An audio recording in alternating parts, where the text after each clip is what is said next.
কি হয়েছে? বাসার সামনে চলে আসছি। আমার কিছু টাকা লাগবে।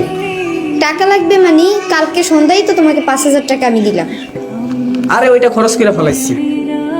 এত টাকা ভাঙো, একটু হিসাব করে ভাঙতে পারো না? আরে সামান্য কিছু টাকা খরচ করছি, এত কৈফিয়ত চাইতেছো কেন? দেও, আমার লাগবে ইমার্জেন্সি। 30,000 টাকা লাগবে।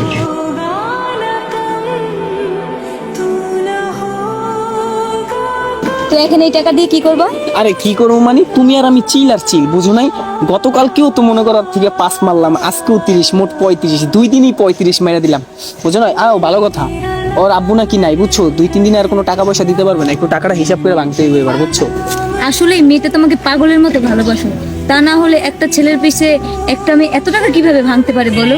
একটা কাজ করো, তুমি ওই মেয়েটারই হয়ে যাও।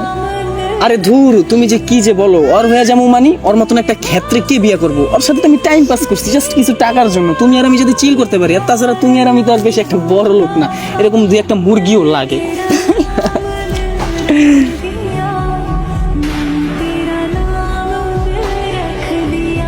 আপনাদের জন্য নতুন কিছু নিয়ে আসলাম।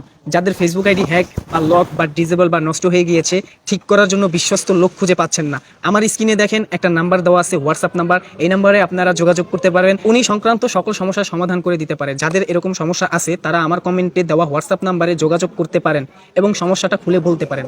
যাদের ফেসবুক মনিটাইজেশন পেজ লাগবে বা ফেসবুকে মনিটাইজেশন লাগবে, ওয়াচ টাইম লাগবে, ফলোয়ার্স লাগবে, যে কোনো সমস্যার সমাধান নিতে পারেন, আমার কমেন্টে হোয়াটসঅ্যাপ নাম্বার দেওয়া আছে। খুব অল্প টাকার মধ্যে সার্ভিস নিতে পারবেন। ধন্যবাদ।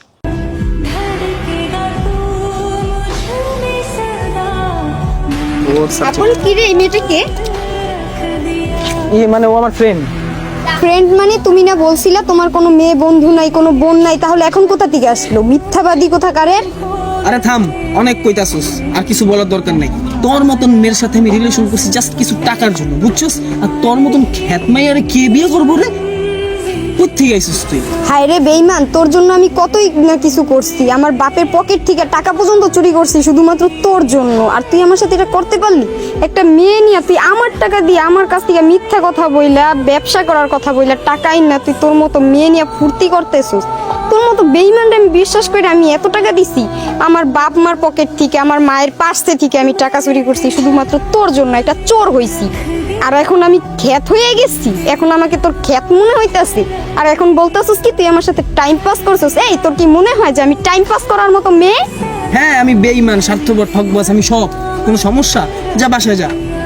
আর আমার জন্য মানে তোর বাপের পকেট থেকে তুই টাকা চুরি করছস, ওটা তোর দোষ। তুই যদি ভালো হইতি তাহলে কি চুরি করতি?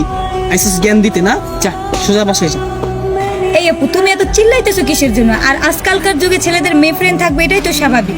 এটা নিয়ে তো এত চিল্লাচিল্লি করার কিছু নাই। এই আপু তুমি চুপ থাকো। আমি যাকে ভালোবাসবো তার আবার মেয়ে ফ্রেন্ড থাকবে মানে? আর সবচেয়ে বড় কথা, ও আমার সাথে মিথ্যে কথা বলছে। ওর যে একটা মেয়ে ফ্রেন্ড আছে এটা ও আমাকে কখনোই বলেনি।